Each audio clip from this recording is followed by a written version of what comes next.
दोस्तों हमारे पास आ चुका है iQOO ब्रांड का Z10R 5G मोबाइल जो कि 17,000 के रेंज में बहुत ही कमाल का फोन निकल के आया है। इसमें आपको शानदार एमोलेड पैनल देखने को मिल जाता है, वो भी क्वाड कर्व्ड स्क्रीन के साथ, और खूबसूरती तो बिल्कुल देखते ही बनता है। बैक में आपको 50 मेगापिक्सल का OIS कैमरा देखने को मिल जाता है। फ्रंट में 32 मेगापिक्सल का सेल्फी शूटर देखने को मिल जाता है जो कि 4K में रिकॉर्डिंग कर सकता है, फ्रंट से भी बैक से भी। MediaTek का 7400 4 नैनोमीटर वाला प्रोसेसर देखने को मिल जाता है जो तगड़ा एंथुतु स्कोर निकाल के देता है ऑलमोस्ट 7.5 लाख के आसपास। 5700 मिली एम्पायर का आपको मैसिव बैटरी देखने को मिल जाता है 44 वॉट्स के फास्ट चार्जिंग के साथ, और जो लगभग 1 घंटे में मोबाइल को बिल्कुल 100% चार्ज कर देता है। FunTouch OS 15 यानी कि Android 15 out of the box निकल के आता है, जिसके कारण इसमें AI फीचर्स कूट के भरे हुए हैं। और सिर्फ इतना ही नहीं, 99 से ज्यादा hidden tips and tricks and various features आपको इस मोबाइल में देखने को मिल जाते हैं, जिसको अगर आप जान जाएंगे तो आप इस मोबाइल के बिल्कुल प्रो यूजर हो जाएंगे, ये गारंटीड है। तो आपको कुछ नहीं करना है दोस्तों, वीडियो को बस अंत तक देखना है, एक एक टिप्स एंड ट्रिक्स को बढ़िया से फॉलो करना है, और आप देखेंगे कि बिल्कुल जादू होगा आपके इस मोबाइल में, और आपके दोस्त बिल्कुल आश्चर्यचकित हो जाएंगे कि कैसे आप इतने मोबाइल के फीचर्स को जानते हैं। तो नमस्कार दोस्तों, आप देख रहे हैं मैजिकल टेक गुरु, और चलिए फटाफट से करते हैं इस मैजिकल वीडियो को शुरू।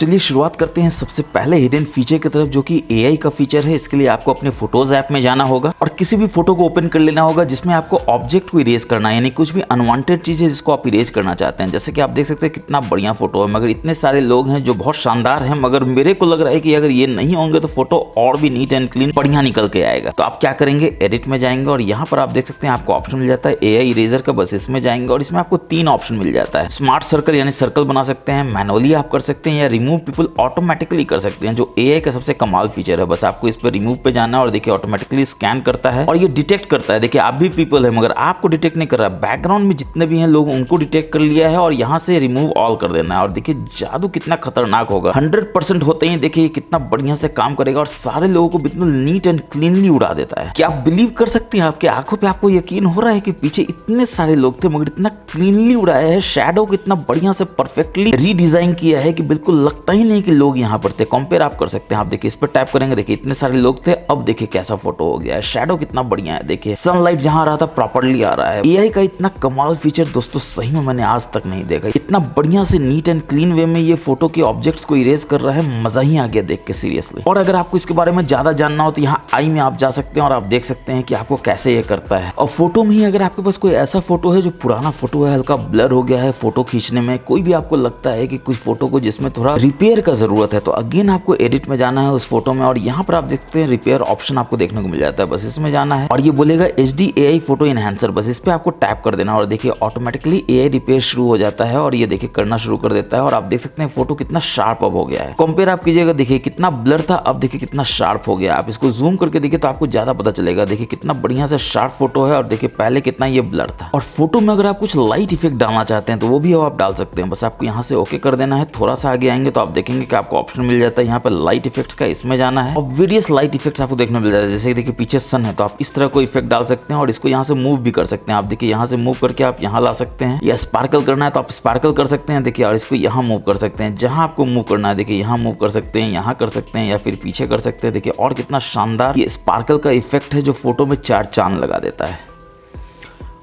बहुत सारा है, आप यहाँ पर देख सकते हैं। आप अगर ब्लू करना चाहते हैं देखिए ब्लू में भी यहाँ पर आ जाता है। देखिए कितना बढ़िया ये बना देता है फोटो को, यहाँ पर कितना बढ़िया इफेक्ट देता है, और आपके दोस्त बिल्कुल यकीन नहीं करेंगे कि ऐसा ऐसा फोटो आप कैसे ले लेते हैं। अब दोस्तों आप जब फोटोग्राफी करते हैं तो नॉर्मल फोटो लेते हैं, फिर आपको लगता है यार ये बुके फोटो हो जाता तो कितना शानदार होता, तो अगेन आप एडिट में जाकर सबसे लास्ट वाला ऑप्शन बुके को सिलेक्ट कर सकते हैं यहाँ से, और देखिए ये बुके बनाना शुरू कर देता है। यहाँ से आप चुन सकते हैं कि आपका जो बुके इफेक्ट है कितना होगा, 75% होगा, 80% होगा, और देखिए ये इफेक्ट करना शुरू कर देता है। इनफैक्ट आप चाहें तो सर्कल को आप यहाँ से मूव कर सकते हैं। ओवल में करना चाहते हैं देखिए आप ओवल में कर सकते हैं, बस आपको यहाँ से ओवल सेलेक्ट करना है। देखिए आप छोटा बड़ा कर सकते हैं, अगर आप ऐसे करेंगे देखिए आपका चेहरा पूरा रहेगा, बैकग्राउंड ब्लर होगा, और छोटा करेंगे तो और बढ़िया से आपका होगा। देखिए बैकग्राउंड कितना ज्यादा ब्लर हो जाता है। अब आइए देखते हैं सर्कल टू सर्च कैसे काम करता है। तो अगेन किसी फोटो में जाएंगे, या फिर आप ब्राउजर में हैं तो ब्राउजर में जा सकते हैं, और अपने होम बटन को बस लॉन्ग प्रेस करके रखना, और देखिए ये सर्कल टू सर्च जो है इन्वोक हो जाता है। बस कुछ नहीं करना है, ऐसे सर्कल बना लेना है इस तरह से, और देखिए ये ऑटोमेटिकली सिलेक्ट करना शुरू कर देता है और नथिंग फोन 1 को डिटेक्ट कर लेता है। और आपको लगता है कुछ ब्राउज करते हुए भी आपको सर्कल सर्च करना है, वो भी आप कर सकते हैं। आप अपने ब्राउजर में जाएंगे इस तरह से। सर्कल को सर्च करने के लिए अगेन आपको होम बटन पर लॉन्ग टैप करके रखना है, सर्कल बनाना है, जिसको भी आप सिलेक्ट करना चाहते हैं तो इस तरह कर लीजिए। और देखिए ये बताता है कि ये आईफोन जो है 16 प्रो मैक्स है, वो भी टाइटेनियम कलर में, तो बिल्कुल परफेक्ट काम करता है दोस्तों। आप सिलेक्ट भी कर सकते हैं, टेक्स्ट को शेयर भी कर सकते हैं यहाँ से, अगर आपको शेयर करना हो अपने किसी दोस्त को, फ्रेंड को, फैमिली फ्रेंड्स को। और सिर्फ इतना ही नहीं, एक और फीचर आपके पास यहाँ पे देखने को मिल जाता है। अगर आप अपने स्मार्ट साइड बार में जाएंगे तो स्क्रीन ट्रांसलेशन का भी आप यूज कर सकते हैं। बस आपको ये इन्वोक कर लेना और देखिए ट्रांसलेट कर देता है। इंग्लिश टू हिंदी आप कर सकते हैं, या फिर आपको कोई और लैंग्वेज में करना है तो आप देख सकते हैं कितना खतरनाक लैंग्वेज का लिस्ट है यहाँ पर। आपका उंगली थक जाएगा स्क्रॉल करते करते, मगर लैंग्वेज खत्म नहीं होगा दोस्तों। और अगर आप अपने किसी लोकल लैंग्वेज में करना चाहते हैं तो उसमें भी कर सकते हैं। एग्जाम्पल को देखिए, मैं कन्नड़ में करना चाहता हूँ तो यहाँ कन्नड़ कर देता हूँ। देखिए कन्नड़ में कितना बढ़िया से कर देता है। अब दोस्तों आपको पता है कि आपके FunTouch OS में कमाल का हिडन फीचर आपको देखने को मिलता है। सेटिंग्स में अगर आप डायनेमिक इफेक्ट्स में जाएंगे तो जिसमें आपको इनहेंस डायनेमिक इफेक्ट्स भी देखने को मिल जाता है, जिसमें आप इंटरफेस डायनेमिक इफेक्ट्स को भी यहाँ पर इंक्रीज कर सकते हैं, मोशन ब्लर को कर सकते हैं, और वेदर बैकग्राउंड में भी आप जाकर डायनेमिक इफेक्ट्स कर सकते हैं। यानी कि वेदर के बैकग्राउंड में जो एनिमेशन होगा, जैसे बारिश हो रहा है तो बारिश का इफेक्ट आएगा, सनी है तो सन का इफेक्ट आएगा, तो इस तरह का इफेक्ट के लिए आप यहाँ पर यूज कर सकते हैं। नैनो म्यूजिक प्लेयर में भी आप चाहें तो एनिमेशन यूज कर सकते हैं, इसको इनेबल करके। इसी में अगर आप बैक जाएंगे तो आप देखेंगे आपको टच स्क्रीन एनिमेशन देखने को मिल जाता है। यानी कि जहां भी आप टच करेंगे, एग्जांपल के लिए देखिए यहाँ पे हार्ट शेप मैंने किया हुआ है, तो कहीं भी आप जाएंगे बस यहाँ पर आप टच करेंगे तो आप देखेंगे यहाँ पे हार्ट बनाएगा। आप देख सकते हैं कितना बढ़िया से ये हार्ट बना रहा है। इसी में अगर आप बैक जाएंगे तो एम्बिएंट लाइट इफेक्ट देखने को मिल जाता है, जिसका सबसे पहले तो आपको शेड्यूल बना लेना है कि आप कब से कब तक एम्बिएंट लाइट चाहते हैं, क्योंकि ये बैटरी भी खाता है। 6 बजे से 12 बजे तक आप कर सकते हैं। म्यूजिक में आप देख सकते हैं म्यूजिक लाइट इफेक्ट यहाँ पे आपको देखने को मिल जाएगा। इस तरह का जो भी आपको सिलेक्ट करना आप यहाँ सिलेक्ट कर सकते हैं। और यहाँ पर प्रीव्यू में आप देख सकते हैं ये कैसा काम करेगा जब म्यूजिक प्ले करेगा। तो ठीक इसी तरह से आप यहाँ पर देख सकते हैं कि इनकमिंग कॉल के लिए भी आप कर सकते हैं। अगेन वेरियस इफेक्ट आपको देखने को मिल जाता है। आप ब्लू कलर चाहें तो ब्लू कर सकते हैं, पिंक कर सकते हैं। यहाँ पर आप इस तरह का इफेक्ट भी दे सकते हैं, इसमें एज में बहुत बढ़िया से कलर जो है डिस्प्ले होगा जब भी आपका कोई इनकमिंग कॉल आएगा। तो सिर्फ इनकमिंग कॉल नहीं, अगर आप चाहते हैं कि नोटिफिकेशन के लिए भी हो तो यहाँ से नोटिफिकेशन के लिए भी इनेबल कर सकते हैं। होम स्क्रीन ट्रांजिशन एनिमेशन भी इसमें आपको देखने को मिल जाता है। यानी होम स्क्रीन पे जाएंगे तो कैसे होगा, तो देखिए इस तरह से आप कोई भी होम स्क्रीन पे कोई ऐप खोलते हैं, देखिए इस तरह से खुलेगा। आप चाहें तो इस तरह से खोलना चाहें तो इस तरह से खोल सकते हैं, आप इस तरह से खोल सकते हैं। तो वेरियस ऑप्शन है जो आप यूज कर सकते हैं एनिमेशन में। और होम स्क्रीन जब आप एंटर करेंगे अनलॉक करने के बाद तो आपका एनिमेशन कैसे होगा, देखिए आप इस तरह से कर सकते हैं, आप चाहें तो इस तरह से कर सकते हैं, आप इस तरह से कर सकते हैं। बहुत सारा ऑप्शन है आपके पास करने के लिए, जो आपके फोन के एक्सपीरियंस को बहुत ही शानदार बनाता है। मैं नॉर्मली ये प्रेफर करता हूँ, मजा आ जाता है इस तरह से। वापस बैक जाएंगे तो आप देखेंगे कि आपको फिंगरप्रिंट आइकन एनिमेशन भी देखने को मिल जाता है। नहीं, आपका जब स्क्रीन लॉक होता है तो फिंगरप्रिंट आइकन कहाँ पर है, जहाँ आपको उंगली रखना है, तो इस तरह का एनिमेशन करेगा। इन सब में से कलरफुल यही दोस्तों, इसलिए मैं यही प्रेफर करता हूँ। अब एनिमेशन के बाद आप हाथ रखेंगे तो कैसा एनिमेशन होगा, यानी फिंगरप्रिंट का रिकॉग्निशन एनिमेशन कैसा होगा, तो आप यहाँ सेलेक्ट कर सकते हैं। आप ये कर सकते हैं, आप इस तरह कर सकते हैं, आप इस तरह कर सकते हैं, आप इस तरह कर सकते हैं, जो भी आपको सही लगता हो। फेस रिकॉग्निशन एनिमेशन, यानी कि आपका लॉक होगा तो आपको दिखाएगा कि फेस यहाँ पर दिखाओ ताकि अनलॉक हो जाए, तो इस तरह का एनिमेशन आप रख सकते हैं। आप इस तरह का रख सकते हैं, इस तरह का गोल गोल रख सकते हैं, या फिर ये शानदार रखता है ये भी रख सकते हैं। इसके बाद आपको चार्जिंग एनिमेशन यहाँ पर दिखाता है, यानी आप चार्ज करते हैं तो कैसा एनिमेशन होगा आपके स्क्रीन पे। देखिए इस तरह का कर सकते हैं, इस तरह कर सकते हैं, इस तरह कर सकते हैं, जो भी आपको अच्छा लगता है आप कर सकते हैं। वापस से आप देख सकते हैं यूएसबी जैसे ही आप अंदर लगाते हैं, यानी केबल नीचे से घुसाते हैं, तो देखिए यहाँ से किस तरह का एनिमेशन निकल के आएगा, जिससे पता चलेगा कि हाँ केबल जो है परफेक्टली फिट हो गया है। Last but not the least, screen on off animation भी आपको यहाँ पर देखने को मिल जाता है। यानी स्क्रीन ऑन होता है, ऑफ होता है तो किस तरह का एनिमेशन होगा। यानी कि आप ये पावर बटन से स्क्रीन ऑन ऑफ करते हैं तो देखिए इस तरह का एनिमेशन कर सकते हैं, राइट से इस तरह कर सकते हैं, सेंटर से इस तरह कर सकते हैं, या फिर ऊपर से इस तरह का कर सकते हैं बढ़िया से। अब दोस्तों आपको लगता है कि नहीं आपके फोन में यहाँ पर ये बटन आपको यूज नहीं करना है, आईफोन की तरह जेस्चर यूज करना है, तो आप क्या करेंगे, तो आपको सेटिंग्स में जाना है, सबसे नीचे आना है, तो आप देखेंगे कि आपको सिस्टम मैनेजमेंट देखने को मिल जाता है। और यहाँ पर आप देख सकते हैं सिस्टम नेविगेशन है, जिसमें 3 बटन मैंने भी सिलेक्ट किया हुआ है। और इसमें भी अगर आप बैक बटन जो है राइट की जगह लेफ्ट में चाहते हैं, अगर आप लेफ्ट हैंडर है तो यहाँ से आप स्वाइप भी कर सकते हैं बिल्कुल आसानी से। फिर आपको लगता है कि नहीं आईफोन की तरह फोन को यूज करना है, यानी जेस्चर यूज करना है, फटाक से यहाँ पर कर लीजिए, देखिए बटन गायब हो जाएगा, जेस्चर आ जाता है, काम वही करेगा। नीचे से ऊपर स्वाइप कीजिए, देखिए मक्खन की तरह होम स्क्रीन पे आ जाता है। बैक जाना हो तो आप यहाँ से बैक जा सकते हैं, देखिए इस तरह से एनिमेशन भी बनता है, देखिए यहाँ पे बैक बटन बनता है, बैक चले जाते हैं। फिर आपको लगता है कि बहुत सारा ऐप जो है आपने ओपन किया हुआ उसको कैसे नेविगेट करेंगे, तो नीचे से ऊपर करके बीचों बीच रखे, देखिए इस तरह का एनिमेशन आ जाता है, यानी कि इस तरह का सारा ऐप यहाँ पर आपको देखने को मिल जाता है। और यह हार्ट देखिए आ जाता है। फिर आपको लगता है उड़ाना है तो कैसे उड़ाएंगे, तो ऑब्वियसली उड़ाने का सबसे आसान तरीका यही है। फिर आपको लगता है कि ये जो बॉटम बार है ये भी आपको नहीं देखना है, तो यहाँ से आप हाइड कर सकते हैं, मगर दिक्कत ये है कि सर्कल टू सर्च जो है वो भी ऑफ हो जाएगा। अगर आप चाहते हैं तो यस कर दिए, देखिए बार गायब हो जाएगा, काम वही करेगा, नीचे ऊपर कीजिए मक्खन की तरह होम स्क्रीन पे आ जाएंगे। और इसी में अगर आप बैक जाएंगे तो आप देखेंगे आपको फोन क्लोन का ऑप्शन देखने को मिल जाता है, यानी कि अगर आपके पास ये नया फोन है, ओल्ड फोन से आपको क्लोन करना है इस फोन को, तो बिल्कुल मक्खन की तरह कर सकते हैं। देखिए ये आपका नया फोन है और आपके पास जो पुराना फोन है बस इसको सिलेक्ट कीजिए, जैसे ये नया फोन है इसको सिलेक्ट कीजिए इंपोर्ट करने के लिए डेटा को, अब पुराने फोन में सिलेक्ट कीजिए एक्सपोर्ट करने के लिए डेटा को, सारा का सारा डेटा डिवाइस में चुपके से आ जाएगा और बिल्कुल सीमलेसली आप अपने डेटा को ट्रांसफर कर सकते हैं अपने पुराने डिवाइस से न्यू डिवाइस में। आपको कोई भी झंझट लेने का जरूरत नहीं है। अब दोस्तों आप गौर कर रहे होंगे कि यहाँ पर जो बैटरी है उसमें परसेंटेज नहीं दिखा रहा है, बहुत गलत बात है। अगर आपको देखना हो तो आप क्या करेंगे, जो बाय डिफॉल्ट जो है वो ऑफ रहता है, तो आपको सेटिंग्स में जाना है, थोड़ा सा नीचे आना है तो आप देखेंगे आपको ऑप्शन मिल जाता है नोटिफिकेशन स्टेटस बार का, जिसमें आपको स्टेटस बार में जाना है और यहाँ पर बैटरी को इनेबल कर देना है बैटरी स्टाइल परसेंटेज में। इस तरह से डू नॉट डिस्प्ले की जगह आप यहाँ पर कर दीजिए डिस्प्ले आउटसाइड, ताकि ज्यादा बड़ा बड़ा दिखे। 55% है, वेरी गुड। बैटरी का आपको ये जो आइकॉन है बहुत ओल्ड फैशन लगता है, नया वाला करना है तो सर्कल कर लीजिए, बढ़िया लगता है देखने में। इसी में अगर हम बैक जाएंगे तो आप देखेंगे रियल टाइम नेटवर्क स्पीड, यानी आपका डेटा कनेक्टेड है आपके मोबाइल से, चाहे वाईफाई हो या आपका अंदर का डेटा हो, यहाँ से इनेबल कर दिए। देखिए यहाँ पे दिखाने लगेगा कि स्पीड क्या है। और बैक जाएंगे तो इसमें कमाल का फीचर आपको नोटिफिकेशन हिस्ट्री भी देखने को मिल जाता है, जिसको लाने के लिए एक तरीका और है। आप यहाँ से ऊपर नीचे स्वाइप करते हैं, नो नोटिफिकेशन लिखा हुआ है, नोटिफिकेशन में जाते हैं, देखिए नोटिफिकेशन हिस्ट्री को ये खोल देता है। फायदा क्या है, तो आपका नोटिफिकेशन आता है और आप उड़ाते देते हैं, फिर आपको लगता है ये काम का नोटिफिकेशन था, मगर वो तो उड़ चुका है। वहां से उड़ा है दोस्तों, यहाँ से नहीं। यहाँ आप आकर देख सकते हैं जो भी नोटिफिकेशन आपके मोबाइल में आया है सारा का सारा यहाँ पर डॉक्यूमेंट होते रहता है। और इसका प्रैक्टिकल फायदा क्या है, तो प्रैक्टिकल फायदा ये है, इनफैक्ट अगर आप देखना चाहते हैं नोटिफिकेशन स्टेटस बार में, नोटिफिकेशन हिस्ट्री भी यहीं पे लाएगा। तो प्रैक्टिकल फायदा ये है कि समझिए एग्जांपल के लिए व्हाट्सएप पे आपका कोई दोस्त मैसेज करता है कि भाई 1000 रुपए देना, डिलीट कर दिया। व्हाट्सएप तो डिलीट हो गया है दोस्तों, और आप देखते हैं कि आपके दोस्त ने मैसेज किया है जो डिलीटेड है, और आप जाते हैं टेंशन में कि क्या मैसेज था, क्या डिलीट कर दिया, लन फन देवानंद आप सोचने लगते हैं। नहीं सोचना है दोस्तों, क्योंकि आपको नोटिफिकेशन हिस्ट्री माना यहाँ आके देख लेना है कि क्या मैसेज था, डिलीट हो गया। आप देखेंगे 1000 रुपए मांगा था, डिलीट हो गया, आप तो खुश हो जाएंगे। तो अगर वो फिर से मैसेज करता है तो बोलना फिर से डिलीट कर दो, क्योंकि मेरे को पता चल गया था तुम 1000 मांग रहे हो। लौटाने वाला दोस्त है तो दे दीजिए, वरना जोक्स अपार्ट दोस्तों कोई भी नोटिफिकेशन आपके आंखों से ओझल नहीं होगा, बस आप यहाँ आकर देख सकते हैं। इसके बाद एक कमाल का फीचर आपको दिखाता है, आपका स्क्रीन होता है लॉक, और आप जाते हैं कहीं वॉशरूम कहीं घूमने के लिए, लॉक स्क्रीन आपका यहाँ पर आ जाता है, और आपका कोई दोस्त आता है ऊपर नीचे स्वाइप करता है, देखता है ये क्या है, ये तो कुछ भी कर सकता है, मोबाइल डेटा ऑन कर सकता है, हॉटस्पॉट को ऑन कर सकता है, आपका वाईफाई ऑफ कर सकता है, और आप आ जाएंगे टेंशन में कि अरे ये सब कैसे हो गया। और बिल्कुल ऐसा होना नहीं चाहिए दोस्तों, ये होता है इसका मतलब है कुछ गड़बड़ है आपके मोबाइल में, उसको ठीक करना हो। तो कैसे ठीक करेंगे, तो सबसे पहले तो आपको अपनी सेटिंग्स के इसी नोटिफिकेशन में आना है, लॉक स्क्रीन में जाना है, और यहाँ पर आप देखते हैं show notification on lock screen, यहाँ पर आपको ऑलवेज की जगह नेवर कर देना है। और अब आपका दोस्त अगेन लॉक स्क्रीन में जाएगा, ऊपर नीचे स्वाइप करेगा, आपका कभी भी वो कुछ भी एक्सेस नहीं कर सकता है, यानी आपका फोन बिल्कुल सिक्योर्ड है, 100% सेफ है। और दोस्तों आप अपने होम स्क्रीन पे होते हैं, ऐसे स्वाइप करते हैं, देखते हैं कुछ ऐसा आ गया जो आपको लगता है कि बहुत आपका डेटा खा रहा है, बैटरी भी चूस रहा है, आपको ऐसा नहीं करने देना है। तो आप कैसे करेंगे, तो आपको बहुत सिंपल तरीका है, होम स्क्रीन के सेटिंग्स में जाना है, जिसमें आपको लॉन्ग टैप करके रखना अपने होम स्क्रीन को, और यहाँ पर देखिए होम सेटिंग्स में आप जाकर जा सकते हैं। तो इसमें पहला काम क्या करना है, डिस्कवरर को यहाँ से ऑफ कर देना है। अब देखिए आप बैक जाएंगे तो आप देखेंगे कुछ भी करेंगे तो नहीं आएगा, और यहाँ पर ये बहुत ही बढ़िया नोटिफिकेशन, ये हार्ट शेप जो है वो बनता रहेगा। अब होम स्क्रीन पे जाने का दूसरा तरीका होता है, तो 2 उंगली से ऐसे स्क्वीज कर दीजिए। देखिए अगर होम स्क्रीन की सेटिंग्स में चले जाते हैं, इस बार आप साइडिंग इफेक्ट कर सकते हैं दोस्तों, यानी कि आप एक स्क्रीन से दूसरी स्क्रीन पे जाने के लिए कौन सा एनिमेशन यूज करना चाहते हैं, तो यहाँ से आप सिलेक्ट कर सकते हैं। देखिए आप इस तरह कर सकते हैं, आप इस तरह कर सकते हैं। अब इसमें अगर आप बैक जाएंगे तो अगेन होम स्क्रीन सेटिंग्स में जाना है, इस बार तीसरा तरीका बताते हैं, सेटिंग्स में जाना और home screen lock screen and wallpaper में जाकर आप यहाँ देख सकते हैं होम सेटिंग्स में आप जा सकते हैं डायरेक्टली। अगेन आइकॉन का भी आप शेप चेंज करना चाहते हैं, कलर चेंज करना चाहते हैं, जैसे आइकॉन स्टाइल पहले मिनिमम था, एक नया आपको एक्सक्लूसिव देखने को मिल जाता है। अगर राउंड करना हो तो बस ऐसे कर दीजिए, देखिए सारा का सारा आइकॉन जो है राउंड हो जाएगा। आप थोड़ा स्क्वायर बनाना चाहते हैं तो इस तरह से कर सकते हैं, देखिए स्क्वायर टाइप का हो जाएगा। आइकॉन का साइज यहाँ से कर सकते हैं, आइकॉन का नाम दिखाना नहीं दिखाना आपके ऊपर क्लिक करता है, यहाँ से आप यूज करके इसको इनेबल डिसेबल कर सकते हैं। वापस से बैक जाएंगे तो आप देखेंगे आपको ऑप्शन मिल जाता है swipe down on home screen का। आप क्या करते हैं, आप नीचे से स्वाइप डाउन करते हैं अपने होम स्क्रीन पर, देखिए कुछ ऐसा आ जाता है जो बड़ा अजीब सा है, आपको अच्छा नहीं लगता है। आपको लगता है कितना बढ़िया होता है अगर ऊपर से नोटिफिकेशन आ जाता है, क्विक ड्रॉ आ जाता है, तो बिल्कुल आ सकता है। इसके लिए आपको क्या करना है, तो अगेन अपने होम स्क्रीन के सेटिंग्स में जाना है, स्वाइप डाउन में जाना है, और यहाँ पर देखिए आप नोटिफिकेशन सेंटर ला सकते हैं या कुछ भी नहीं ला सकते हैं। चलिए नोटिफिकेशन सेंटर तो नहीं आते हैं। अब देखिए अपने होम स्क्रीन पे होता है, ऐसे स्वाइप करते हैं, देखिए आ जाता है, फिर से करेंगे पूरा का पूरा क्विक सेटिंग्स आ जाएगा। और क्विक सेटिंग्स में कुछ कमाल का फीचर देख लेते हैं। सबसे पहले तो ये है, यहाँ पर डेट है, इस पर आप टैप करेंगे तो आप डायरेक्टली अपने क्लॉक ऐप में चले जाएंगे, आपको कहीं भी खोजने का जरूरत नहीं कि आपका क्लॉक ऐप है कहाँ पर। ठीक इसी तरह से अगर आप यहाँ पर अपने डेट पर टैप करेंगे तो आप देखेंगे कि आपको कैलेंडर खोल देता है। अगेन आपको कैलेंडर खोजने की जरूरत नहीं कि कहाँ पर कैलेंडर है। और अगेन अपने क्विक सेटिंग्स में जाएंगे तो आप देखेंगे स्क्रीन रिकॉर्डिंग का आप यहाँ पर सेटिंग्स को चेंज कर सकते हैं, यानी कि क्या आपका कॉन्फ़िगरेशन होना चाहिए, यहाँ से आप सिलेक्ट कर सकते हैं। डिस्प्ले टच ट्रैजेक्टरी है, रिकॉर्ड करना है सिस्टम ऑडियो के, यहाँ से कर सकते हैं। माइक्रोफोन ऑडियो करना है, यहाँ से कर सकते हैं। पिक्चर क्वालिटी क्या होना चाहिए, यहाँ से सेलेक्ट कर सकते हैं। और कोई नोटिफिकेशन आता है और रिकॉर्डिंग हो रहा है तो देखिए स्क्रीन रिकॉर्डिंग जो है वो डिस्टर्ब नहीं होगा अगर कोई नोटिफिकेशन आ रहा होगा तो। और बस यहाँ से स्टार्ट स्क्रीन रिकॉर्डिंग कर दीजिए, स्क्रीन रिकॉर्डिंग फटाक से शुरू हो जाएगा। और अगेन जैसे ही आप यहाँ पर आते हैं तो आप देख सकते हैं यहाँ पर एक आइकन आपको देखने को मिल जाता है जो मल्टी यूजर को रिप्रेजेंट करता है। आप देख सकते हैं MTG एक यूजर है, गेस्ट यूजर है, ऐड यूजर कर सकते हैं अगर आपको कोई और यूजर ऐड करना है इस मोबाइल को यूज करने के लिए। इसका सबसे बड़ा फायदा क्या होता है कि हर यूजर का स्पेस अलग होता है, यानी कि एक यूजर दूसरे यूजर का ना डेटा को देख सकता है, यानी प्राइवेसी बिल्कुल इंटैक्ट रहता है हर यूजर का। और आपके घर में मोबाइल फोन किसी का खराब हो जाता है तो आप ऑब्वियसली ऐड यूजर करके उसको भी मोबाइल यूज करने दे सकते हैं। हाँ, प्राइवेसी से कोई भी कॉम्प्रोमाइज नहीं होगा, ये गारंटी गारंटीड है। और बढ़िया सेटअप देखना चाहते हैं तो यूजर सेटअप में जाके आप इसके पूरे पेज में आ सकते हैं और यहाँ से आप देख सकते हैं डिलीट कर सकते हैं गेस्ट एक्टिविटी को, अलाउ गेस्ट कर सकते हैं फोन कॉल करने के लिए। और क्विक सेटिंग्स में आप यहाँ पर देख सकते हैं कि ये बताता है कि कितना डेटा जो है यूज हुआ है इस मंथ में। आप इसमें जाकर देख सकते हैं कि टोटल कितना डेटा यूज हुआ है और ये मोबाइल डेटा है। नीचे आप जाएंगे तो वाईफाई का डेटा यूसेज को भी आप यहाँ से देख सकते हैं। और सिर्फ इतना ही नहीं है, अगर आप और नीचे जाते हैं तो आप देखेंगे कि आपको ऑप्शन मिल जाता है मोबाइल डेटा का डायरेक्टली यहाँ से भी देखने का। बस ये जो एरो है यहाँ पर आप टैप करते हैं तो ये तुरंत दिखा देता है कि कितना डेटा यूज हुआ है इस मंथ में और डेली यूसेज कितना है। ज्यादा देखने के लिए अगेन आप यहाँ पे क्लिक कर सकते हैं। और मुझसे बहुत बार पूछा जाता है कि वाईफाई टेथरिंग को ये सपोर्ट करता है कि नहीं करता है। तो देखिए अभी वाईफाई से कनेक्टेड है, हॉटस्पॉट को ऑन करते हैं तो देखिए वाईफाई टेथरिंग को भी ये सपोर्ट करता है, यानी कि अपने फैमिली को अपने फ्रेंड्स को ये वाईफाई आप एक्सटेंड कर सकते हैं बिना किसी पासवर्ड के, बिना किसी हैसल के। अब चलिए बढ़ते हैं नेक्स्ट हिडन फीचर की तरफ। तो अगेन आपको इसमें अपने एल्बम में जाना होगा, किसी भी फोटो को ओपन कर लेना होगा, मोर के 3 डॉट्स में जाना होगा और यहाँ पर आप देख सकते हैं आप फोटो को हाइड भी कर सकते हैं। यहाँ से देखिए फोटो हाइड हो जाता है। तो अगेन आपसे ऑब्वियसली मांगेगा, फेस मांगेगा या फिर फिंगरप्रिंट मांगेगा, फटाक से दे दीजिए और फोटो हाइड हो चुका है। और ऑब्वियसली अब आप देखना चाहेंगे कि फोटो कहाँ है, क्योंकि आप देखिए यहाँ से गायब हो चुका है। तो आपको यहाँ पर सेटिंग्स के आइकॉन में जाना है और यहाँ पर आप देख सकते हैं नीचे में हिडन फोटोज देखने को मिल जाता है, जो अगेन लॉक है। ऑब्वियसली लॉक तो होना ही चाहिए क्योंकि हिडन फोटो देखने के लिए अगेन आपको फेस अनलॉक करना होगा, फिंगरप्रिंट देना होगा, क्योंकि आप ही देख सकते हैं और कोई नहीं दुनिया का ताकत देख सकता है। यहाँ पर आप देंगे तो देखिए फोटो आ जाता है। यहाँ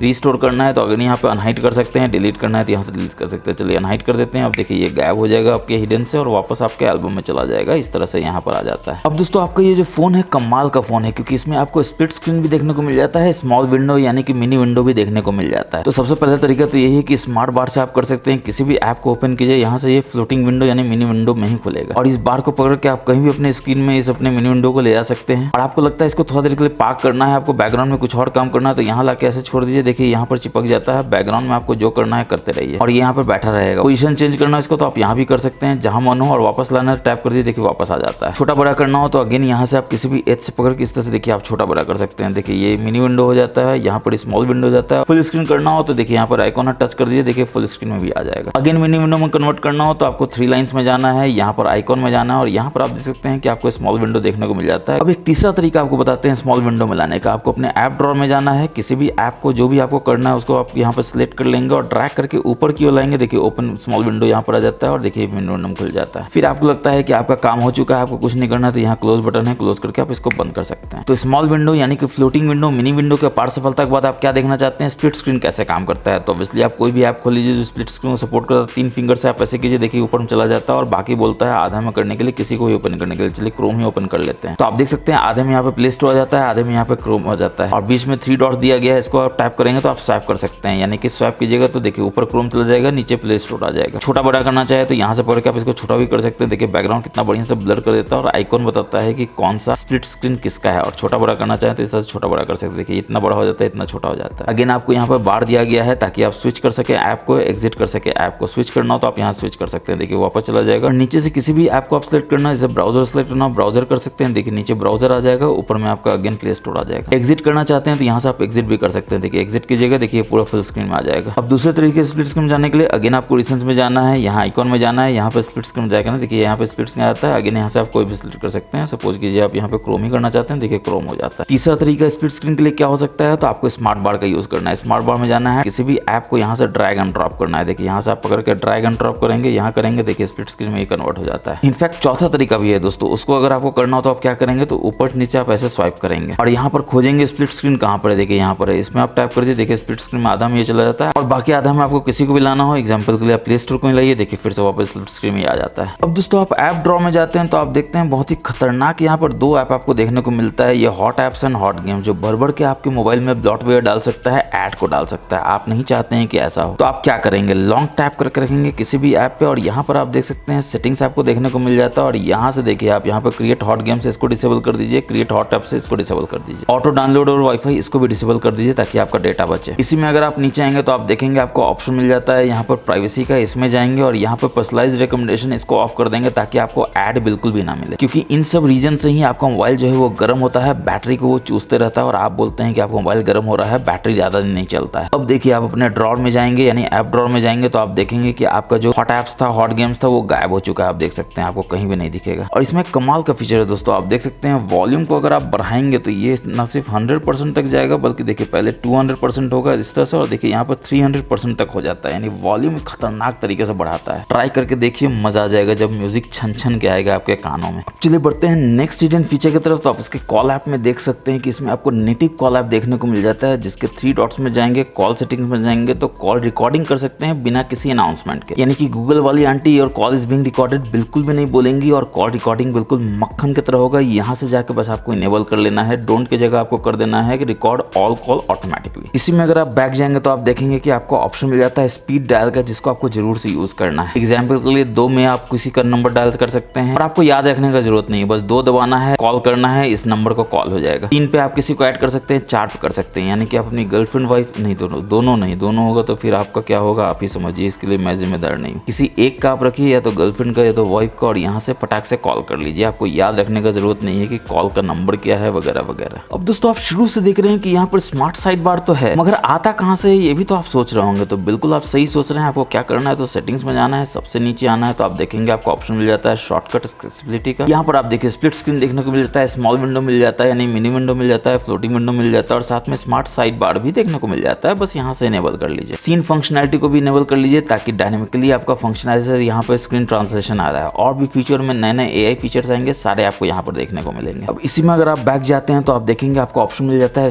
कैप्चर का, यानी स्क्रीन कैप्चर का। 3 फिंगर से आप ऐसे करते हैं तो आप देखते हैं स्क्रीनशॉट ले लेते हैं। लॉन्ग स्क्रीनशॉट लेना हो तो यहाँ से आप टच करिए, देखिए ऑटोमेटिकली स्क्रॉल करेगा एकदम एंड ऑफ द पेज तक, और फाइनली पूरा का पूरा पेज का स्क्रीनशॉट ले लेगा इतना बढ़िया एनिमेशन के साथ। बस आपको जैसे ही एंड हो जाता है तो ये बता देगा, यहाँ पर आपको सेव बटन है, बस सेव कर लीजिए, और देखिए ऑटोमेटिकली आपके एल्बम में जाके सेव हो जाता है। कितना बड़ा स्क्रीनशॉट है। अब 3 फिंगर से अगर आप ऐसे करते हैं और यहाँ पर रुक जाते हैं तो आप देखते हैं कितना स्क्रीनशॉट आप ले सकते हैं, यानी कि अगर आपको स्क्रीनशॉट लेने का शौक है किसी पर्टिकुलर एरिया का तो आप ले सकते हैं। जैसे देखिए आप इसका ले सकते हैं, आप चाहें तो सिर्फ इसका ले सकते हैं। बस ऐसा करके आपको क्या करना है, यहाँ से सेव कर देना है, या फिर आप चाहते हैं शेप दूसरा हो तो यहाँ पर आप सर्कल बना सकते हैं, यहाँ पर आप हार्ट शेप बना सकते हैं, और फाइनली आपको लगता है काम हो चुका है तो यहाँ से सेव कर दीजिए। अगेन ये आपके एल्बम में इस तरह जाके सेव हो जाएगा। अब इसी में अगर आप बैक जाएंगे तो कमाल का फीचर आपको देखने को मिलता है स्मार्ट मोशन के रूप में। आपको स्मार्ट स्क्रीन ऑन ऑफ में जाना और देख सकते हैं रेज टू वेक जरूर से इनेबल कर लीजिए, यानी कि फोन को जैसे ही आप हाथ में उठाएंगे तो आपका स्क्रीन ऑटोमेटिकली वेकअप हो जाएगा, और आप देख सकते हैं कोई नोटिफिकेशन है, कोई मिस कॉल है, आपको कहीं अंदर जाने की जरूरत नहीं है, अनलॉक करने की जरूरत नहीं है जो बैटरी ज्यादा खाता है। इसके बाद स्क्रीन को आप डबल टैप करेंगे तो स्क्रीन जो ऑफ है तो ऑन हो जाएगा, यहाँ से इनेबल कर लीजिए। फिर स्क्रीन को आप लगातार देख रहे हैं, आप चाहते हैं कोई फोटो देख रहे हैं, बार बार स्क्रीन टाइम आउट ना हो जाए जो आपने दिया हुआ है 30 सेकंड 1 मिनट का, तो यहाँ से इनेबल कर लीजिए ताकि आपका बैटरी बचे। बार बार होगा तो बार बार आपको बटन दबाना होगा, बार बार आपको अनलॉक करने की कोशिश करना पड़ेगा। इसके बाद स्क्रीन जो है डबल टैप करने पे वेक हो जाए तो टर्न ऑफ भी हो जाए तो यहाँ से इनेबल कर लीजिए। अब बैक जाएंगे तो आपको स्मार्ट कॉलिंग में बहुत सारा फीचर देखने को मिलता है। स्मार्ट कॉल है, जैसे ही आप कॉन्टैक्ट को लेते हैं, कान के पास फोन लाते हैं तो कॉल हो जाए, यहाँ से इनेबल कर लीजिए। आपको किसी का कॉल आता है, स्मार्ट आंसर करना चाहते हैं, यानी कि फोन को जैसे ही कान के पास ले जाएंगे ऑटोमेटिकली वो पिकअप हो जाए तो यहाँ से इनेबल कर लीजिए। अब आप हैंड्स फ्री यूज कर रहे हैं, अगर कॉल के दौरान कान के पास फोन को ले जाते हैं तो ऑटोमेटिकली स्विच कर जाए आपके हैंडल मोड में, यहाँ से इनेबल कर दीजिए। अब आप कहीं मीटिंग में है, अचानक से फोन बज जाता है तो स्क्रीन को बस ऐसे कवर कर दीजिए, आपका फोन ऑटोमेटिकली म्यूट हो जाएगा, यानी कि साइलेंट मोड में चला जाएगा, यहाँ से इनेबल करके। फिर अगेन आप मीटिंग में अचानक से कॉल आता है, फोन को पलट कर रख दीजिए, यहाँ से इनेबल कर दीजिए, तो अगेन ये इनकमिंग कॉल को म्यूट कर देगा, यानी कि साइलेंट मोड में चला जाएगा, और आपको किसी भी तरह का एम्बैरेसमेंट नहीं होगा मीटिंग में। अब वापस से बैक जाएंगे तो एक कमाल का फीचर आपको मिल जाता है, शेक कीजिएगा फोन को तो फोन जो है टॉर्च वो ऑन हो जाएगा, यानी पीछे का फ्लैश लाइट जो ऑन हो जाएगा, बस यहाँ से इसको इनेबल कर लीजिए। चलिए बढ़ते हैं नेक्स्ट हिडन फीचर की तरफ। तो बैक जाएंगे, क्विक एक्शन में जाएंगे, जिसमें वॉल्यूम डाउन बटन को अगर आप लॉन्ग प्रेस करके रखेंगे तो क्या अचीव करना चाहते हैं, टॉर्च ऑन ऑफ करना चाहते हैं, रिकॉर्डिंग करना चाहते हैं, फेसबुक ओपन करना चाहते हैं, कोई भी ऐप ओपन करना चाहते हैं। एग्जाम्पल के लिए आप कैलकुलेटर ओपन करना चाहते हैं तो बस यहाँ से कैलकुलेटर सेलेक्ट कर लीजिए। अब जब भी आपका स्क्रीन जो है वो ऑफ होगा, जैसे अभी ऑफ है, वॉल्यूम डाउन बटन को आप लॉन्ग प्रेस करके रखेंगे तो आप देखेंगे कि आपका कैलकुलेटर जो है ऑन हो जाएगा। जैसे ही आप अपने फोन के अंदर जाएंगे देखिए कैलकुलेटर आ जाता है। वापस से बैक जाएंगे तो आप देखेंगे आपको वन हैंडेड मोड यहाँ पर देखने को मिल जाता है, बस यहाँ से इनेबल कर देना है। वन हैंडेड मोड में जाएंगे कैसे, तो बस आपको ऐसे कर देना है और देखिए वन हैंडेड मोड में आप आ जाते हैं। अब फायदा क्या है दोस्तों, इतना लंबा स्क्रीन है, अंगूठा कहाँ आपका ऊपर पहुंचेगा, लेकिन देखिए यहाँ पर कितना आसानी से पहुंच जाता है, और आप यहाँ से बैक भी चले जाते हैं, कुछ भी करना है स्क्रॉल तो स्क्रॉल कर सकते हैं। बस आपका जो स्क्रीन है वो छोटा हो गया है ताकि आप एक हाथ से बहुत आसानी से यूज कर सकें। यहाँ पर जो आइकॉन है इस पर अगर आप टैप करेंगे तो आप इसको देखिए यहाँ से छोटा बड़ा भी कर सकते हैं, और आपको लगता है कि आपका काम हो गया है, यहाँ क्रॉस बटन है, यहाँ टैप कीजिए, देखिए फुल स्क्रीन में आ जाता है। इसके बाद आप नीचे आएंगे तो आप देखेंगे आपको फेस ब्यूटी मिल जाता है, वीडियो कॉल के लिए यहाँ पे इनेबल कर लीजिए। चाहे आप में जो भी वीडियो कॉल इंस्टॉल हो, चाहे व्हाट्सएप हो, फोन हो, या फिर कोई स्नैपचैट हो, या किसी भी तरह का जूम हो, तो यहाँ से आप इनेबल कर सकते हैं ताकि वीडियो कॉल के दौरान जो है आपका फेस में एनहांस ब्यूटी आ जाए। इसके बाद अगर आप नीचे आएंगे तो आप देखेंगे आपको फ्लैश नोटिफिकेशन भी देखने को मिल जाता है इनकमिंग कॉल के लिए, बस यहाँ से इनेबल कर दीजिए। अब जैसे ही कोई भी कॉल आएगा तो पीछे का जो फ्लैश लाइट है वो बुक बुक बुक बुक करके बताएगा कि कॉल आया है, और आपके दोस्त आश्चर्यचकित करेंगे कि आईफोन का इतना प्रीमियम फीचर आपके एंड्रॉइड फोन में कैसे आ गया। अब दोस्तों मैंने आपको शुरू में कस्टमाइजेशन दिखाया था कि सेटिंग्स में अगर आप जाते हैं, होम स्क्रीन लॉक स्क्रीन में जाते हैं तो आप देख सकते हैं यहाँ से वॉलपेपर चेंज कर सकते हैं, यहाँ से थीम कर सकते हैं, यहाँ से ऑलवेज ऑन डिस्प्ले कर सकते हैं। अब एमोलेड पैनल है दोस्तों तो ऑलवेज ऑन डिस्प्ले तो बनता है, बस यहाँ से इनेबल कर दीजिए। एओडी स्टाइल क्या होगा यहाँ से आप सिलेक्ट कर सकते हैं, बहुत एरे स्टाइल है जिसको आप देखेंगे तो मजा ही आ जाएगा। और वॉलपेपर में आप कमाल का फीचर देख सकते हैं कि आपको काइनेटिक वॉलपेपर देखने को मिल जाता है, यानी कि खतरनाक वाला वॉलपेपर देखने को मिल जाता है। आप जैसे ही इस पे जाएंगे तो आप देख सकते हैं कि किस तरह से ये ब्लॉसम होता है चार्जर स्टेप होने पर। डेली का ये काउंट करेगा और जैसे जैसे स्टेप होता जाएगा वैसे वैसे ये ब्लॉसम होता जाएगा। इतना बढ़िया एनिमेशन आपको देखने को मिलेगा। इतना ही नहीं, आप किसी में भी जाएंगे तो आप देखेंगे आपको यही होता है, जैसे जैसे स्टेप आप बढ़ाते जाएंगे तो इस तरह का आपको बढ़िया एनिमेशन देखने को मिलेगा। इसको आप चेंज कर सकते हैं इस तरह से भी, इस तरह से भी, जो भी आपको सही लगता हो। अब दोस्तों मैं हमेशा आपको बताता हूँ कि वो फोन कमाल का होता है जिसमें आपको ऐप क्लोन भी मिल जाता है, डुअल ऐप भी मिल जाता है, ऐप लॉक मिल जाता है और हाइड ऐप भी मिल जाता है। इसमें भी आपको तीनों फीचर देखने को मिल जाता है। आपको सेटिंग्स में जाना है, यहाँ ऐप्स में जाना है तो आप देख सकते हैं यहाँ पे आपको ऐप क्लोन देखने को मिल जाता है। बस जिसको भी आपको क्लोन करना है यहाँ से इनेबल कर लीजिए इस तरह से और देखिए फेसबुक का क्लोन जो है बन जाएगा। कहाँ बनेगा तो होम स्क्रीन पे बनेगा। तो इसके लिए आपको कहाँ जाना है तो होम स्क्रीन पे जाना और यहाँ पर आप देखेंगे फेसबुक यहाँ पर और इसका क्लोन ऐप यहाँ पर है जिसमें आप देख सकते हैं कि ब्लैक कलर का एक डॉट बना देता है ताकि पता चल जाए कि ये फेसबुक है, ये सेकंड फेसबुक है यानी क्लोन फेसबुक है। एक ही मोबाइल में दो फेसबुक यूज कीजिए, वो भी दोनों डिफरेंट अकाउंट से। दो फेसबुक यूज करने के लिए दो मोबाइल का आपको जरूरत नहीं पड़ेगा। अब ऐप क्लोन यानी डुअल ऐप के अपार सफलता के बाद आप क्या देखना चाहते हैं तो हाइड कहाँ से होता है ऐप, या फिर ऐप को आप लॉक करना चाहते हैं तो कैसे करेंगे। तो अगेन आप अपने सेटिंग्स में जाएंगे, थोड़ा सा नीचे आएंगे तो आप देखेंगे कि आपको यहाँ पे प्राइवेसी मिल जाता है, सिक्योरिटी मिल जाता है। आपके मोबाइल में सिक्योरिटी प्राइवेसी दोनों सेम होगा दोस्तों, क्योंकि मैं एक एक्सपेरिमेंट कर रहा था तो मैंने एक पुराना वर्जन इंस्टॉल कर लिया इसलिए सिक्योरिटी प्राइवेसी अलग अलग दिख रहा है। तो आप अपने मोबाइल में सिक्योरिटी एंड प्राइवेसी में जाएंगे तो आप देखेंगे कि आपको ऑप्शन मिल जाता है यहाँ पर ऐप लॉक करने का और ऐप इंक्रिप्ट करने का। ऑब्वियसली आपसे मांगेगा पासवर्ड या पैटर्न जो भी है दे दीजिए और जैसे ही आप दे देंगे तो आपको ये मांगेगा कि ऐप इंक्रिप्शन के लिए आपको क्या करना है, यानी कौन सा ऐप को इंक्रिप्ट करना है यानी लॉक करना है। चलिए आज गाज गिराते हैं फेसबुक पे ही, तो फेसबुक कहाँ खोजते हैं और इसको इनेबल कर लेते हैं। अब फेसबुक जो है वो लॉक हो चुका है। लॉक हुआ है कैसे चेक करेंगे तो ऑब्वियसली ऐप ड्रॉअर में जाएंगे यहाँ पर और देखेंगे फेसबुक को ओपन करके खुलता है कि नहीं खुलता है और देखिए नहीं खुलता है क्योंकि इंक्रिप्टेड है। आपको अगेन आपको फेस देना है, पासवर्ड देना है, फिंगरप्रिंट देना है तभी ये अंदर जा सकता है। अब जब फेसबुक यहाँ पर दिख रहा है तो चलिए इसको हाइड भी कर लेते हैं। तो हाइड कैसे करेंगे तो ऐप हाइड में जाके ऐप हाइड में जाएंगे और यहाँ पर आपको खोजना है सबसे पहले क्या फेसबुक। तो फेसबुक कहाँ पर है यहाँ पर देख लेंगे और फेसबुक को यहाँ पर हाइड कर देते हैं। इसके बाद ऊपर आएंगे तो ये देखना जो बहुत जरूरी है कि how and when to hide app. तो हाइड ऑन स्क्रीन लॉक तो करना ही करना है, पीरियड ऑफ एक्टिविटी भी यहाँ पर कर दीजिए, कम समय कीजिए 1 मिनट के लिए कीजिए। अब देखिए ऐप हाइड हुआ कि नहीं हुआ इसको देखना है तो यहाँ पर जाएंगे फेसबुक को खोजेंगे तो आप देखेंगे कि फेसबुक जो है आपको अब नहीं मिलता है। ऐप से फीडबैक है मगर फेसबुक जो है वो गायब हो चुका है। तो दोस्तों अब अगेन क्वेश्चन तो ये उठता है कि फेसबुक जो हाइड हुआ वो देखेंगे कैसे। तो आपको अपने होम स्क्रीन पे जाना है, 2 उंगली से बस ऐसे करना है और देखिए यहाँ पर मांगता है फेस, फिंगरप्रिंट या फिर पासवर्ड, कुछ भी दे दीजिए और देखिए आपको हिडन ऐप यहाँ पर देखने को मिल जाता है। और सिक्योरिटी प्राइवेसी में अगर आप नीचे आएंगे तो आप देखेंगे आपको ऐप पिनिंग भी देखने को मिल जाता है। बस यहाँ से इसको इनेबल कर देना है, ओके कर देना है और ask for unlock pattern before unpinning भी आपको इनेबल कर देना है। फायदा है दोस्तों कि आप अपना फोन देते हैं किसी को एग्जाम्पल के लिए फोटो देखने के लिए तो वो फोटो के अलावा सब कुछ करता है। आपके ब्राउजर में चला जाता है, आपको बैंक ऐप खोलने की कोशिश करता है, ब्ला ब्ला ब्ला फन देवानंद, ऐसा आपको नहीं करने देना है तो बस इसको इनेबल कर लीजिए। अब कोई भी ऐप उसको देंगे एग्जाम्पल के लिए, आप उसको देते हैं प्ले स्टोर के लिए तो प्ले स्टोर आप यहाँ पर देंगे। फिर ऐप को पिन कैसे करेंगे तो आपको 3 डॉट्स में जाना है यानी 3 लाइन में जाना है, प्ले स्टोर में जाना है, यहाँ से पिन कर देना। अब देखिए ऐप जो है पिन हो चुका है। अब वो ऐप से बाहर नहीं निकल सकता है, बैक जाएगा तो देखिए नहीं जा सकता है, होम स्क्रीन पे जाना चाहेगा तो भी नहीं जा सकता है, रिसेंट में जाना चाहेगा तो भी नहीं जा सकता है, लेकिन अंदर वो जहाँ भी जाना चाहे जा सकता है। तो फिर वो आ जाएगा टेंशन में कि यार कल तक तो देख पा रहा था आज नहीं देख पा रहा हूँ, क्योंकि आपने समझदारी का काम किया है। फिर इसको लगता है कि अच्छा ये दोनों बटन दबा के देखते हैं क्या होता है, तो ये दोनों दबाएगा तो हो जाएगा फोन लॉक। अब पासवर्ड आपके पास है, फेस आपके पास है, फिंगरप्रिंट आपके पास है, तो वो आपको फोन वापस देगा। आप इसमें अंदर जा सकते हैं और अब आप होम पे भी जा सकते हैं, रिसेंट में भी जा सकते हैं, उड़ा भी सकते हैं, बट वो नहीं कर सकता था। तो ऐप पिन जरूर यूज कीजिए जब अपना फोन आप किसी को देते हैं कोई एक पर्टिकुलर ऐप को लॉक करने के लिए। और सिक्योरिटी एंड प्राइवेसी में अगर आप जरा से नीचे आएंगे तो आप देखेंगे कि आपको एक कमाल का ऑप्शन क्या मिल जाता है, अनलॉक टू पावर ऑफ। यानी कि कोई भी आपके मोबाइल को ऑफ करने का कोशिश करेगा तो वो पहले मांगेगा पिन, पैटर्न या पासवर्ड, यानी बिना अनलॉक किए हुए वो फोन को टर्न ऑफ नहीं कर सकता है, चाहे वो फोन आपका लॉक ही क्यों ना। एग्जाम्पल के लिए मैं आपको दिखाता हूँ, अभी ये ऑप्शन जो है वो ऑफ है। अब आपका फोन होता है यहाँ पे लॉक, तो देखिए कोई भी फोन को पावर ऑफ करने की कोशिश करता है आपके लॉक स्क्रीन में इस तरह से, अभी पावर ऑफ करेगा तो हो जाएगा। मगर आप चाहते हैं कि ऐसा ना हो तो आपको क्या करना है, तो उसी प्राइवेसी में जाना है, अनलॉक टू पावर ऑफ को इनेबल कर देना है। अब देखिए कोई भी पावर ऑफ करने की कोशिश करेगा चाहे आपका फोन लॉक ही क्यों ना हो, तो जैसे ही पावर ऑफ करने की कोशिश करेगा ये मांग लेगा पैटर्न, पिन या पासवर्ड जो सिर्फ आपके पास है, यानी कि कोई भी आपको बदमाशी से भी फोन को लॉक नहीं कर सकता है। बढ़ते हैं नेक्स्ट हिडन फीचर की तरफ, तो हम लोग सेटिंग्स में जाएंगे। यहाँ पर सबसे नीचे आएंगे तो आप देखेंगे आपको शॉर्टकट एक्सेसिबिलिटी देखने मिलता है। इसमें थोड़ा सा नीचे आएंगे तो आप देखेंगे कि आपको ऑप्शन मिल जाता है वॉइस आइसोलेशन का, यानी कि अगर आप कोई वॉइस कॉल पे हैं, वीडियो कॉल पे हैं, कॉन्फ्रेंस कॉल पे हैं या लाइव स्ट्रीम कर रहे हैं तो आपका वॉइस जो है बिल्कुल प्रायोरिटाइज्ड होगा, यानी कोई भी तरह का साउंड डिस्टर्बेंस नहीं होगा और सामने वाले को आपको किसी भी तरह का डिस्टर्बेंस महसूस नहीं होगा साउंड से रिलेटेड। बस आपको यहाँ से इनेबल कर लेना है। अगर आप फोन के लिए करना चाहते हैं तो फोन के लिए ऑलवेज ऑन कर लीजिए, व्हाट्सएप के लिए करना चाहते हैं तो व्हाट्सएप के लिए इनेबल कर लीजिए, और मीट के लिए करना चाहते हैं तो ऑलवेज ऑन कर लीजिए। जूम इंस्टॉल किए हुए हैं या कोई भी आप ऐप इंस्टॉल किए हुए हैं, वॉइस आइसोलेशन चाहते हैं तो यहाँ से इनेबल कर लीजिए। इसके बाद एक कमाल का फीचर आपको क्या मिलता है, तो अगर आप ऊपर से स्वाइप करते हैं तो आप देख सकते हैं कि आपको मॉन्स्टर मोड देखने को मिल जाता है। जो सबसे पहले तो बोलेगा टर्न ऑन करने के लिए, तो फटाक से यहाँ पर टर्न ऑन कर लीजिए। और इसके बाद आपको सेटिंग्स में जाना है, थोड़ा सा नीचे आना है तो आप देखेंगे कि आपको ऑप्शन मिल जाता है अल्ट्रा गेम मोड का, इसमें जाना है और यहाँ से इसको इनेबल कर लेना है। इस तरह से गेम साइड बार आपका इनेबल हो जाता है। सपोर्टेड गेम्स कौन सा है, तो यहाँ पर आप देख सकते हैं BGMI है, कॉल ऑफ ड्यूटी है, और जो भी गेम इंस्टॉल करेंगे यहाँ पर आ जाएगा। इसके बाद आप व्यू एनहांसमेंट भी देख सकते हैं कि क्या क्या एनहांस करता है। साथ में ही आपको ऑप्शन मिल जाता है वेरियस मोड का, चाहे 4D गेम वाइब्रेशन है, इसको आपको जरूर से इनेबल कर लेना है, जो BGMI में काम करता है। ई स्पोर्ट्स मोड है, इसको भी आप देख सकते हैं कितना बढ़िया से मिनिमाइज करता है डिस्टर्बेंस को, और भी बहुत सारा बढ़िया बढ़िया ऑप्शन है। गेम क्वालिटी साउंड इफेक्ट को आप यहाँ से ईयर कस्टमाइज साउंड इफेक्ट को यहाँ से इनेबल कर सकते हैं। और इतना करने के बाद अब आपको कुछ नहीं करना है, गेम को ओपन करना है। जैसे BGMI को ही आप ओपन करते हैं और एक बार ओपन हो जाता है तो आप देख सकते हैं यहाँ से आप ड्रैग एंड ड्रॉप करके ला सकते हैं अपने गेम मोड में। यानी कि इस गेम टूल बार का सबसे बड़ा फायदा क्या है, तो आप यहाँ से देख सकते हैं कि साइड बार से आप किसी को भी फ्लोटिंग विंडो में ओपन कर सकते हैं इतने सारे ऐप को। फिर परफॉर्मेंस पैनल आपको यहाँ पर देखने को मिल जाता है। देखिए कितना बढ़िया से ये मॉन्स्टर मोड में है। बैलेंस मोड में आप चाहें तो बैलेंस मोड भी कर सकते हैं, और यहाँ पर बैटरी सेवर मोड में भी जा सकते हैं। मगर गेमिंग कर रहे हैं दोस्तों, आपको चाहिए फुल एनर्जी, आपको चाहिए फुल रिसोर्स, तो मॉन्स्टर मोड में भी जाकर देखिए कितना बढ़िया से आप मॉन्स्टर मोड को इनेबल कर सकते हैं। CPU GPU का यहाँ पर आपको दिखाता है कि क्या स्पीड है और कितना % बैटरी रिमेनिंग है, रिफ्रेश रेट यहाँ पर क्या काम कर रहा है, नेटवर्क का डिटेल है, सारा का सारा इन्फॉर्मेशन आपको यहाँ पर देखने को मिल जाता है। बैलेंस ढाला की बैटरी बचाने के लिए होता है। अगर आप बहुत तगड़ा गेमिंग नहीं कर रहे हैं तो बैलेंस मोड में भी काम कर सकते हैं। फिर गेम रूल में जाके आप यहाँ पर देख सकते हैं आपको 4D वाइब्रेशन यहाँ पर इनेबल हो जाता है, चाहे तो डिसेबल कर सकते हैं बैटरी बचाने के लिए, मगर रिकमेंडेड ये है कि जरूर इसको यूज कीजिए, मजा आ जाता है इसको यूज करते हैं तो। यानी वाइब्रेट बहुत बढ़िया करता है, बिल्कुल आपको अच्छा इफेक्ट देता है। इसके बाद जैसा कि मैंने बताया वेरियस बोर्ड देखने को मिल जाता है, जिसमें वॉइस चेंजर भी देखने को मिल जाता है। ओरिजिनल साउंड है, गर्ल का साउंड है, लेडी का साउंड है, क्यूट गर्ल है। एग्जाम्पल के लिए चलिए लेडी का साउंड लेके देखते हैं कैसा काम करता है। अब रिकॉर्डिंग प्रीव्यू करना है तो आप यहाँ से देख सकते हैं। यानी कि अगर आप अपने गेमिंग को स्ट्रीम करते हैं ऑनलाइन तो वेरियस वॉइस चेंजर के द्वारा आप वेरियस वॉइस निकाल सकते हैं, और आपके दोस्त आश्चर्यचकित हो जाएंगे कैसे काम करता है। तो देखिए पहले रिकॉर्डिंग प्रीव्यू में जाकर देखते हैं कैसे काम करता है। तो दोस्तों अगर आपको हमारा ये वीडियो अच्छा लग रहा हो तो बताने की जरूरत नहीं, चैनल को लाइक करके सब्सक्राइब कर लीजिए, बेल बटन दबा दीजिए, और वीडियो को शेयर कीजिए अपने तमाम दोस्तों के साथ जिनके पास भी ये फोन है, ताकि उनको भी मजा आ जाए इस फोन को यूज करके, और वो भी इसके बिल्कुल प्रो यूजर हो जाए, जादूगर बन जाए।